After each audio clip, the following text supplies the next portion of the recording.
ഇതെന്താ കളിച്ചിട്ട് പോരല്ലേ സമയം കുറേ ഇവിടെ വലിയ സാധനം കഴിച്ചാലോ.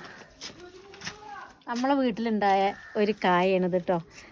ഇതറിയാഞ്ഞിട്ട് ഞങ്ങൾ എന്ത് വേണം ചെയ്ത് നിൽക്കുന്നു. കാരണം നല്ല ഭംഗിക്ക് ഉണ്ടായിട്ടുമുണ്ട്, നിറയെ കായ ഉണ്ടായിട്ടുണ്ട്. അപ്പോൾ നമ്മൾ വീഡിയോയിൽ പറഞ്ഞിരുന്നു ഇതെന്താണെന്ന് അറിയണ ഒരു കമൻറ്റ് ചെയ്യണേന്ന്. ഇപ്പോൾ ആളെന്താണെന്ന് മനസ്സിലായി. മണിത്തക്കാളിയാണിത്. നല്ല ഔഷധ ഗുണമുള്ളൊരു ചെടിയാണെന്ന് പറഞ്ഞു. പിന്നെ വായ്പുണ്ണിനൊക്കെ നല്ലൊരു മരുന്നാന്നൊക്കെ പറഞ്ഞു കേട്ടോ. നമ്മളെ അപ്പൂസിന് എപ്പോഴും വായ്പുണ്ണും ഒക്കെ ഉണ്ടാവുന്നതാണ്. അപ്പോൾ ഇപ്പോഴാണ് ഇതിനെക്കുറിച്ച് മനസ്സിലായതിട്ടുണ്ടൊക്കെ വായിക്കിട്ടൊക്കെ. ഞങ്ങളിത് പറിച്ച് കഴിച്ചു നോക്കിയിട്ടൊന്നല്ലേ. കഴിച്ചവരാ കമന്റ് ചെയ്യല്ലേ. അപ്പോൾ ഇത് ഉള്ളവരൊക്കെ ഒന്ന് കമന്റ് ചെയ്യണം. പല പേര് പറയണം, പക്ഷെ എന്താ നമുക്കറിയില്ല. അതെ, നമുക്ക് അറിയാൻ പറ്റിയിട്ടില്ല. പക്ഷെ നല്ല ടേസ്റ്റ് ഉണ്ട് കേട്ടോ. ചെറിയൊരു മധുരം, ചെറിയൊരു പുളിപ്പും എല്ലാം കൂടിയിട്ടുള്ളൊരു ചെടിയാണ്.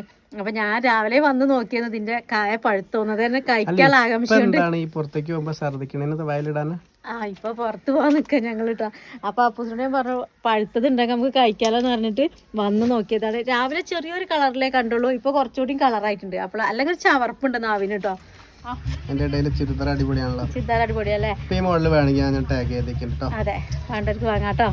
അപ്പോൾ ഈ ചെടി നിങ്ങളെ വീട്ടിലുണ്ടെങ്കിൽ ഒന്ന് കമന്റ് ഇടണം കേട്ടോ. ഇതിന്റെ ഔഷധ ഗുണങ്ങളൊക്കെ കുറിച്ച് പറഞ്ഞു തരണേ.